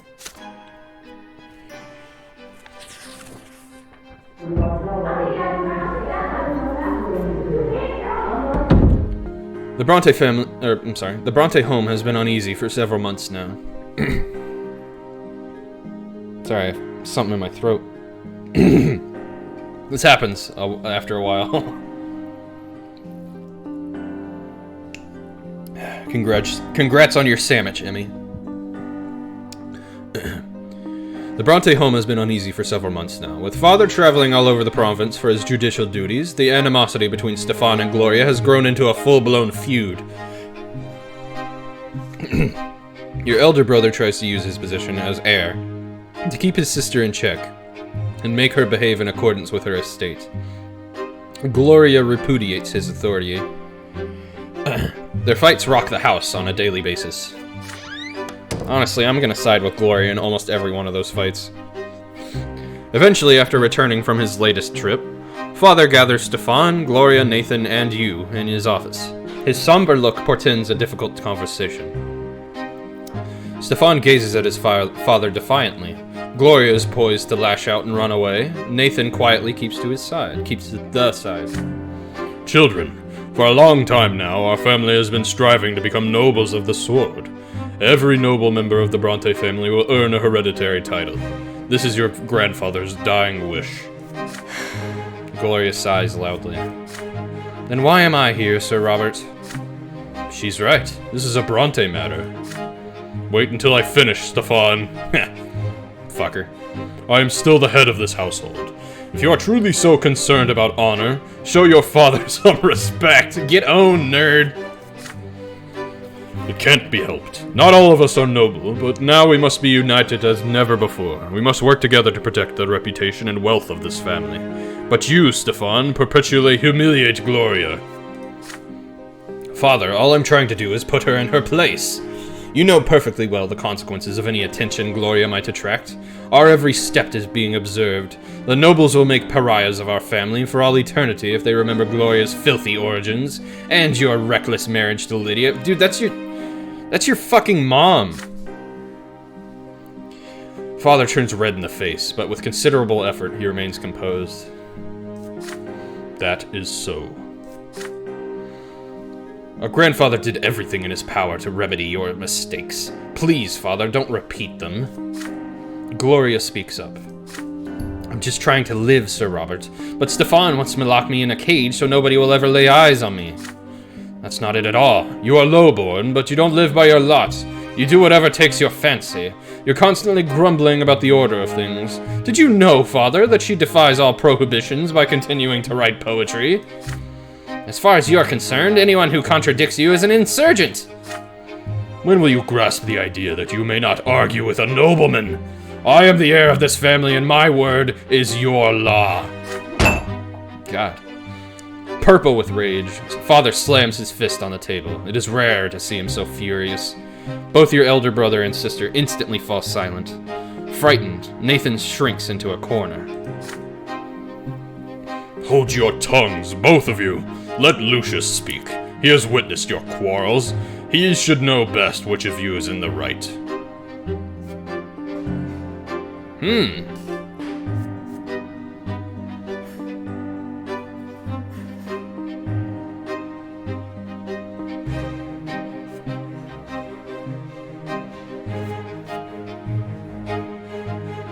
I mean, it's either defend Gloria or appeal to Nathan. I don't know what appealing to Nathan is gonna do. That looks good. Can you just... I'll eat it in like 30 minutes. That looks really good though. Thank you, Hun Bun.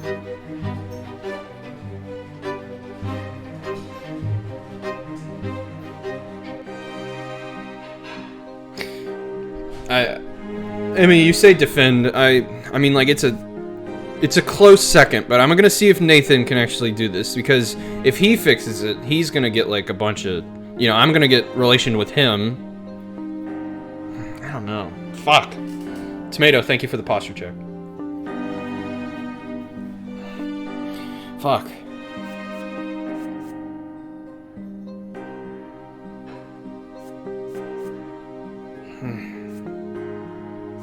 Fuck.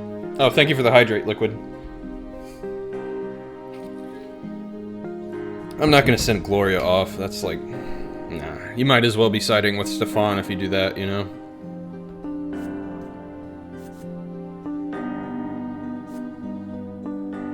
Let's try Nathan. Let's see how this goes.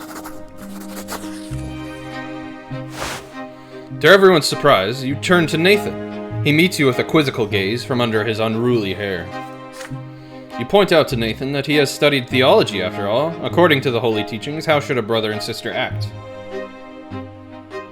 You said what looks good that I'm gonna eat after stream? Wife made breakfast. It looked like avocado toast and then some yogurt with berries. It looked good. Nathan is embarrassed and replies reluctantly. They're really good. Yeah. I'm looking forward to it.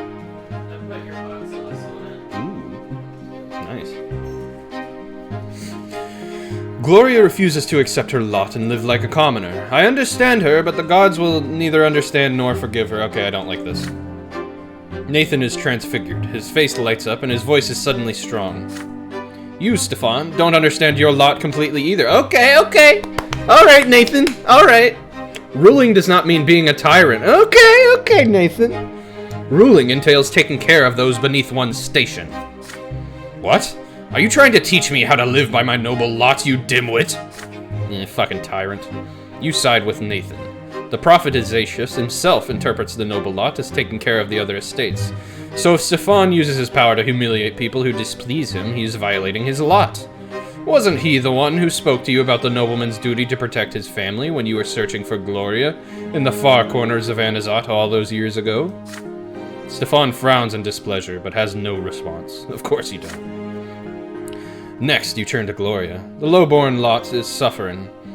Gloria must remember that. However unfairly Stefan may treat her, she ought to bear it with patience and humility. I don't really agree with that, but okay. Your sister just purses her lips in response. We all have to live by our lots. No mistakes are allowed, isn't that right, Lucius? You peer into the eyes of your younger brother. They are filled with a strange sorrow. What is he trying to say? Enough. I can handle my lot myself. Stefan marches swiftly out the office. Gloria follows him to the door. I've heard it over and over since I was a child. Suffering, patience, suffering, patience. So this is how I'll live if it so pleases the noble Brantes. Damn it. I thought it'd boost everyone's relations, not do this. After the conversations in your father's office, Stefan and Gloria stop fighting for a while. Your home is peaceful at last. Or is this just the calm before the storm? Well, I guess Nathan really likes me. Gotta restart. Emmy, I can't. I'm literally playing on a game mode where my choices are definite and final.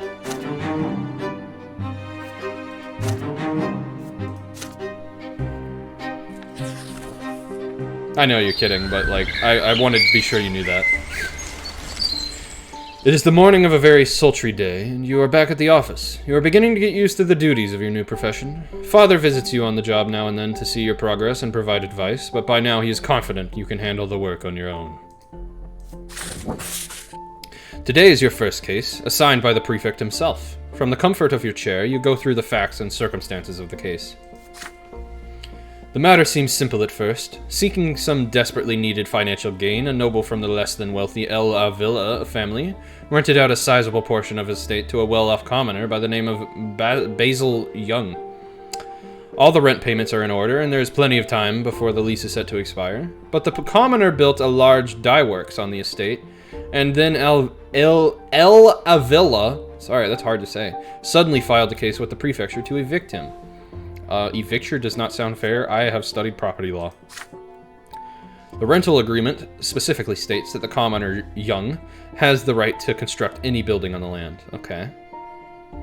The noble landowner, however, thinks he has the final say on any construction, since the land belongs to him. Basil Young, on the other hand, has refused to vacate the rented land since the term of the agreement has not expired. Both parties are to appear at the prefecture to hear your decision.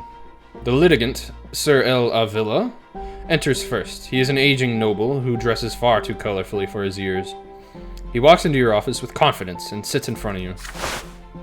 The next man to enter is Basil Young, a heavy-set man with a thick beard. I can relate.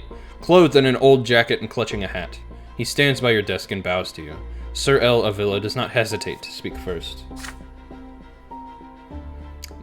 Your Honor, I demand that you drive the commoner Young from my land. His dye works is a noisy, nasty, ugly building, and I refuse to have it on my property. My family already had to endure their warehouses and their filthy workers right by our own estate, but this is simply beyond the pale. Either the court says the dye works must be demolished, or I, Gustave El Avila, will do it myself. You ask Sir El Avila to compose himself and tell the commoner to give his statement. Basil Young gives his account, speaking in a deep, gruff bass. Okay, I can do that. Your Honor, it has cost me all my money to build the dye works. The contract says it clear. I got the right to build anything on the land during my rental period, and Sir Avila doesn't say a word at first, but now he up and demands that we demolish it? My family will be ruined. That's not gonna happen, I say. You almost had a heart attack this morning, Emmy. Why? What happened? Ask Young for a bribe. What the fuck? Sir El Avila screams at him in return, outraged by what he calls his cunning trickery. The bearded Basil Young disagrees again and again, his pudgy finger pointing at the clause in the agreement. It is noon already. The sun is so hot. Even the air itself seems to melt away. This is your first case ever. It is time to deliver your verdict. I don't like that. No. No. I mean, like... I think the commoner is totally within his rights! You deliver your verdict. As the rental agreement clearly states, Basil Young has the right to use the aforementioned lands belonging to the El Avila family until the year 1150 and construct any buildings on the aforementioned lands. Need water.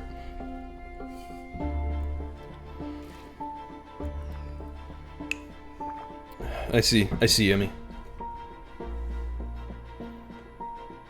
It's interesting. Basil Young's use of the land is not in violation of the agreement, and therefore he must not be evicted, and the dye works will remain. Any attempt to drive him off or demolish the building will constitute a breach of law. God. How dare you! This is my own land, and I can do whatever I want with it. It is my right. I can rent it out, and I can take it back just the same, not if you signed a contract, asshole. And your puny little papers mean nothing to me. If you refuse to resolve this peacefully, Your Honor, why, I'll just put the damn dye works to the torch. You have a response to that. If Young's property should come to harm through El Avila's actions, the nobleman will provide recompense for all damages and pay a fine to the Emperor. I like that. The law of the Empire is the Emperor's rule. Nobles and commoners alike must obey the law in equal measure. Your words are tactful, but unyielding. Good. The nobleman has no chance. His face pale with rage, Sir El Avila spits out a goodbye through clenched teeth and walks away. Thank you so much for your just verdict, Sir Brante. I never even hoped you would protect my rights after all. Now the dye works is gonna hit it big. Wealth of Magra went up, but discontent has grown. The other judges soon learn of your verdict. With your very first case, you caused quite a stir at the prefecture. Most judges would not have even deigned to hear the commoner's statement. Really? Fuck that. Yet you defied noble privilege and enforced a lawful agreement against a nobleman, an ill omen for the other nobles. I mean, I'm just doing what's fucking just, man. Ooh. But I am fighting for justice.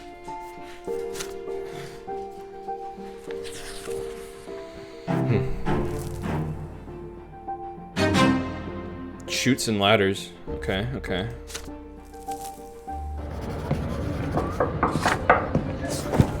Oh god. That was fast. News of your latest actions spreads rapidly across Anazat. You've made many enemies during my years as a judge. I've been a judge for like 3 months, and now is their chance to strike. Your career is hanging by a thread.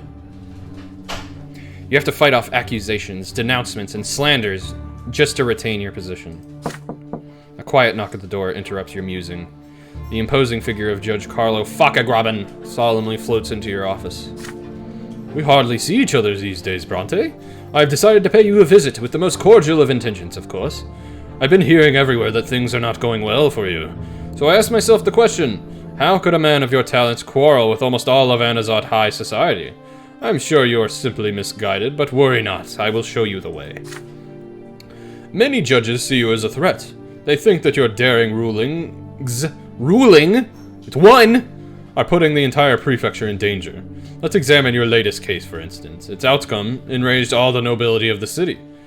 But I know you aren't what they say you are. The others need to see how much you care for your colleagues and our institution. Take my advice, Lucius. Don't forget that it is a judge's job to maintain law and order among the estates, not destroy it. Admit your error and reconsider at least some of your past decisions in favor of the nobility. No! Do this, and I assure you, society will come to see you as a respectable nobleman, and a wise judge once again. Do not emulate our prefect. You know that I hold Elborn in the highest esteem, but between you and me, he's on the edge of a precipice. I just spit everywhere. He's on the edge of a precipice, and he's dragging you down with him. Promise me you'll think about what I've said, Brante. I am only concerned about your well-being. I care about the career of a promising judge like you. Fakagraben takes a bow and leaves as silently as he came. You reread your latest cases, lost in thought. This is what has turned high society against you. Your enemy's schemes are preventing you from continuing your work. You need to find a way out of the situation.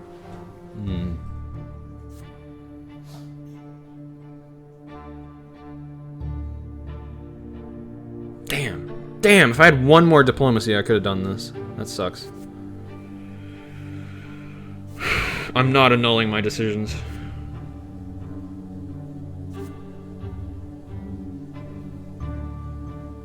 You forgot Chutes and Ladders existed. I haven't played that in so fucking long. I feel like if I don't know, should I really go to ask my dad for help again? Yeah, I'll do it.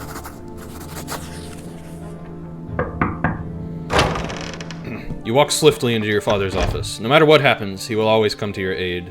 Conversation begins awkwardly. You tell him about your latest rulings, the enemies you have made, and the pressure from Fakagraben and those like him. Will he help you out of your difficulty? Having carefully listened to your account, Father frowns. You are in dire straits indeed. You know that I will always be on your side, but now you've gone too far. It's my fault too, Lucius. It's time we got you out of this mess. Our family has still managed to build a reputation over the years. I'll arrange meetings with some important noblemen and plead your case. Like predatory beasts, they will smell our vulnerability. As soon as you ask for a favor, you become not only a debtor, but also a prospective victim. But we have no choice. Otherwise, you will lose your position as judge. But promise me, son, that from now on you will be more cautious and refrain from making more enemies for our family. Oh god, my throat is getting scratchy. I only got this 20 more minutes. I'm just worried about doing this tonight. Okay, that brought me back up quite a bit. You assure Father that you will do your utmost, and then you awkwardly thank him for his help. He pats you on the shoulder in response and picks up his quill pen. Letters, entreaties, and humiliating visits await him. Thank you, Father. My reputation has gone down now. Ugh. Diplomacy went up, of course, now it does.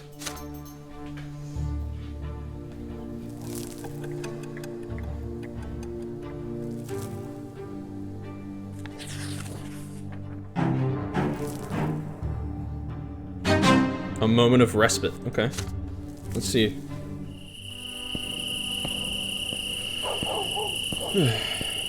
Your work for the day is finally done. You hurry to the family home, where peace and tranquility dwell again at last. Still, you have grown used to the idea that this peace could be disturbed at any moment. As you enter, Father walks down the stairs to greet you.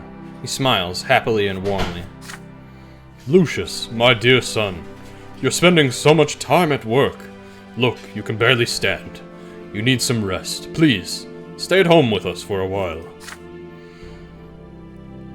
Late July chips are so good. Is that a brand?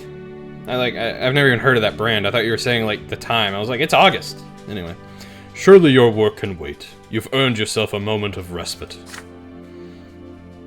Keep an eye out for the brand. Okay. I will.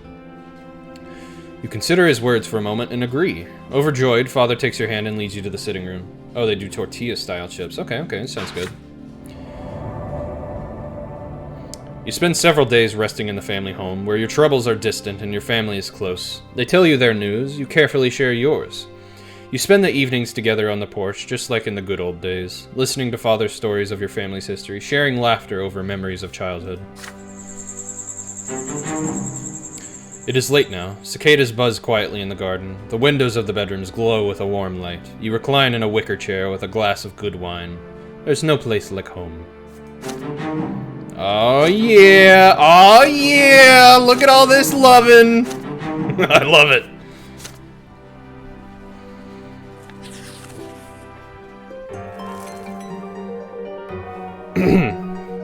Two powerful lords have been struggling for power in Magra for over 2 years now. The new overseer of the province, Gaius Tempest, cannot seem to rein in the obstinate spirit of Archduke Tarquinius Melanidas. Unwilling to accept that he is no longer the overseer of Magra, the Archduke still stubbornly continues to assert his right to rule the province. Most of the Magran gentry, who swore allegiance to him generations ago, remain loyal to him even now. Gaius Tempest has publicly demanded that the Archduke recognize the Overseer's rule as legitimate. I am the voice and the will of the Emperor Uther II. In the province of Magra, all lands, deeds, and titles notwithstanding, Archduke Melanidas must obey his sovereign's will and heed this decree. I hereby extend to the Archduke an offer of peace. Should the Archduke cease his insubordination, his lands, deeds, and titles shall remain his own. The Archduke's response to the Overseer was openly defiant. Since the days of yore, the land of Magra has belonged to the Melanidas dynasty. We are part of the Empire, and we are the Emperor's loyal servants. However, our dynasty will not stand for such intrusion upon our lawful rights and privileges. Never before has an Archduke been stripped of his right to represent the Emperor's rule in his own province. So do not forget, Sir Overseer, that the highest noble family of Magra has sworn fealty to me alone. The highest noble families, excuse me. Neither the Archduke nor the Overseer will relent, but both are too powerful to be readily disposed of. The bad blood between the two Archneans has festered for too long, and the common people have begun to pay the price for their strife. Stripped of the Overseer's tax privileges, the Archduke Melanidas has decided to impose his own levy upon the citizens and villagers of Magra. Fuck you. The commoners are now forced to pay taxes twice. First to the Overseer, and then to the Archduke. This double burden is too much for the common people of Magra to bear. Many have refused the second tax outright as a lawless measure, good, but the Imperial Legion, led by young Dorius Otten, is ruthless. Eagerly and without mercy, the Legion's soldiers collect the Archduke's due in cities and villages alike.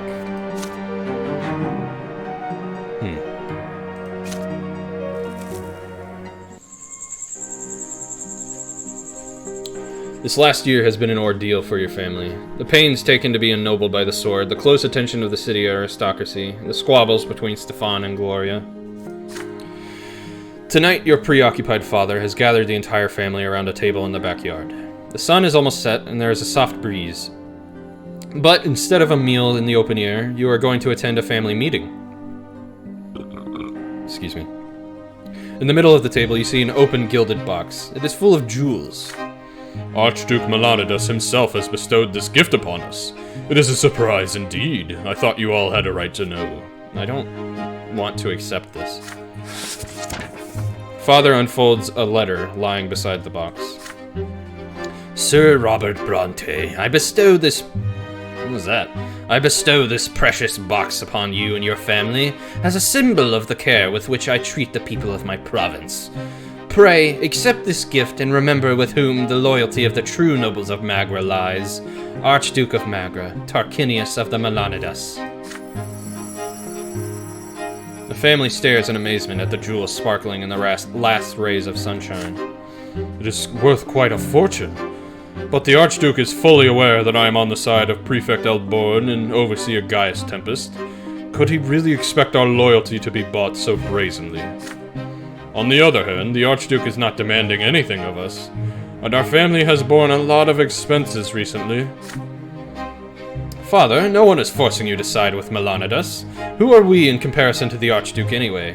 We must not anger him by refusing his gift. The jewels are certainly welcome. They are worthy of being shared with the best families of Anazat.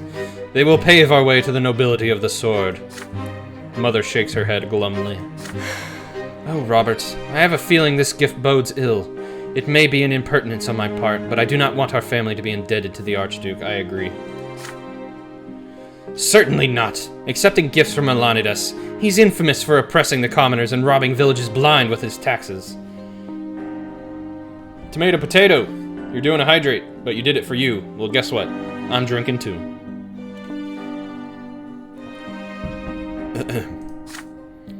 This isn't your decision, Gloria. It's a matter of our family's honor and reputation. Please don't start bickering again. Let Lucius say what he thinks we should do with this gift. You're the center of attention now. Your vote will be the deciding factor.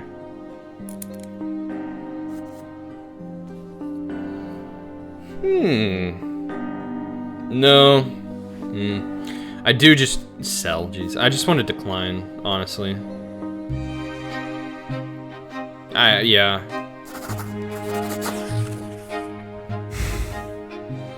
Looking the family patriarch straight in the eye, you state that such a gift is not to be accepted. The Archduke will see it as an oath of allegiance to him. It would be better to provoke his anger than to fall into his trap. You ask Father to send the box back at once. Well, I suppose you're right, Lucius. It is far too dangerous, not only for me, but for the entire family. I'll write to the Archduke. Bring me my quill.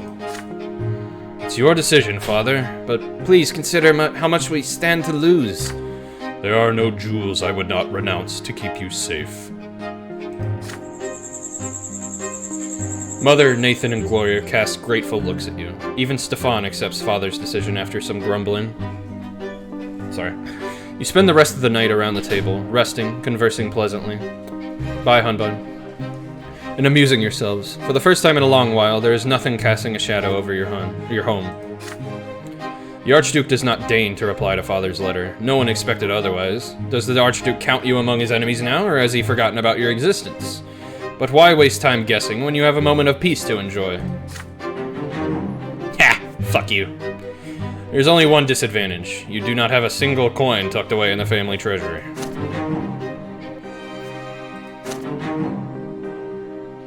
Oh, my valor went up.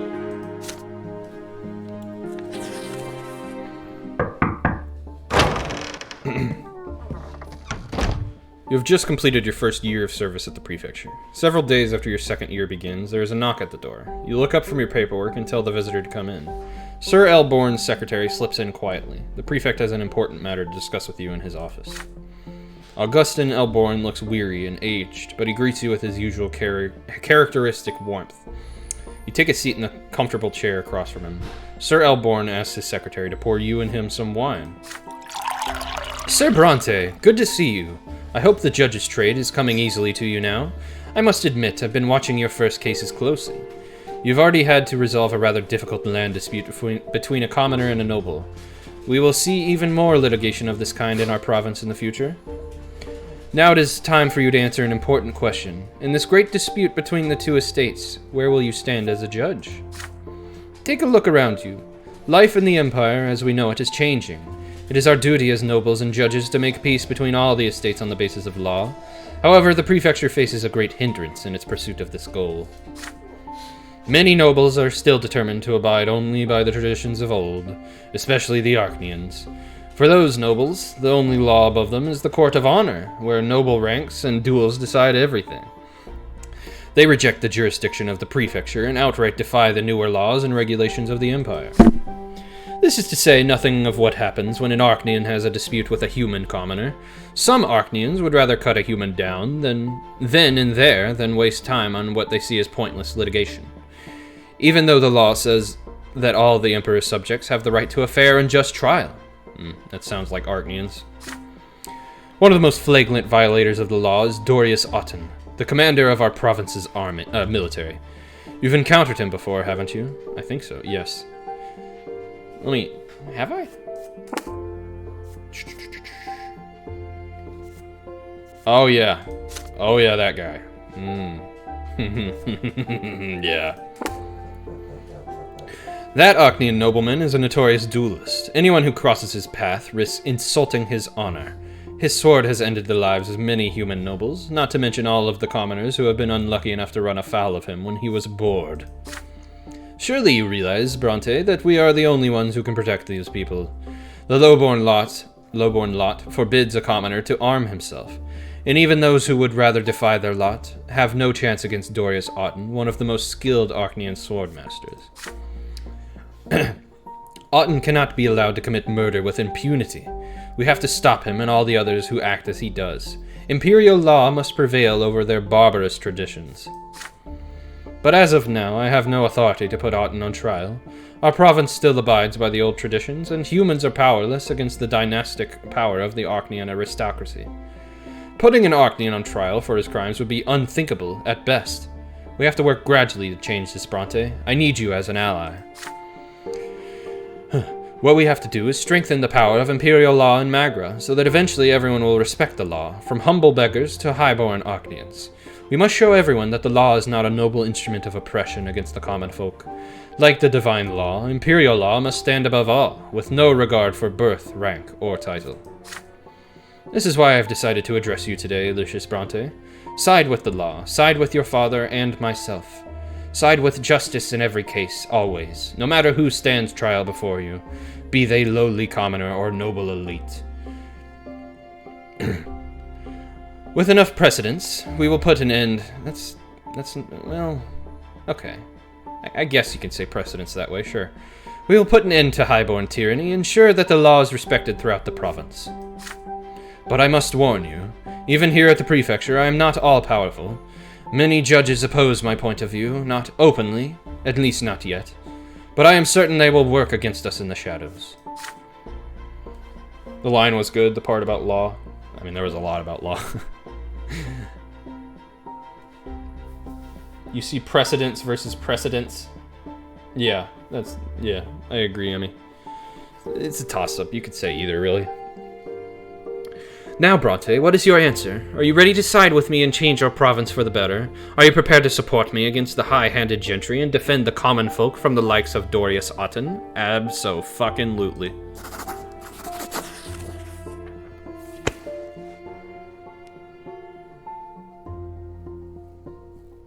Precedence the entity, precedence the things. Yeah.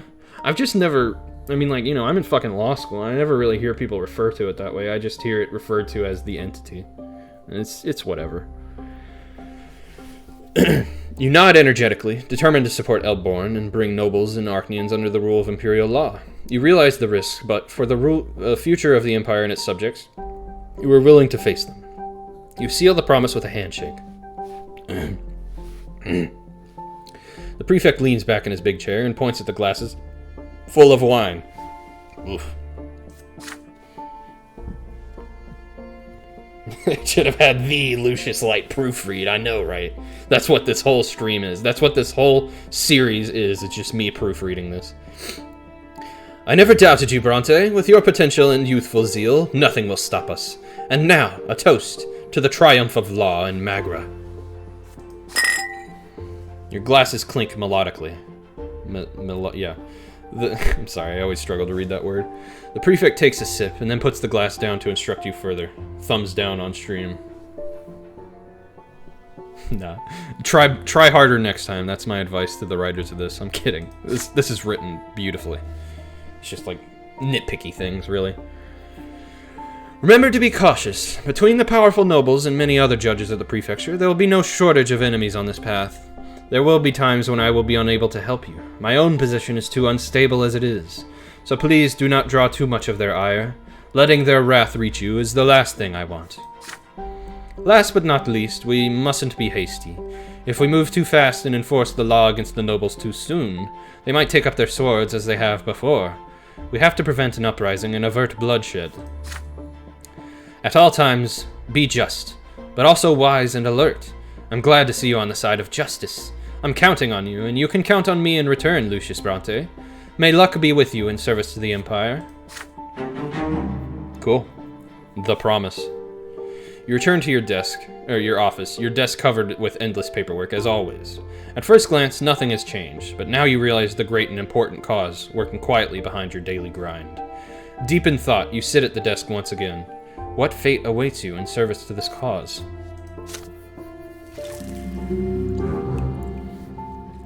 Cool, yeah. Fighting against the tyranny of the nobility. I mean, like, yeah, fuck yeah, man. This is what I wanted.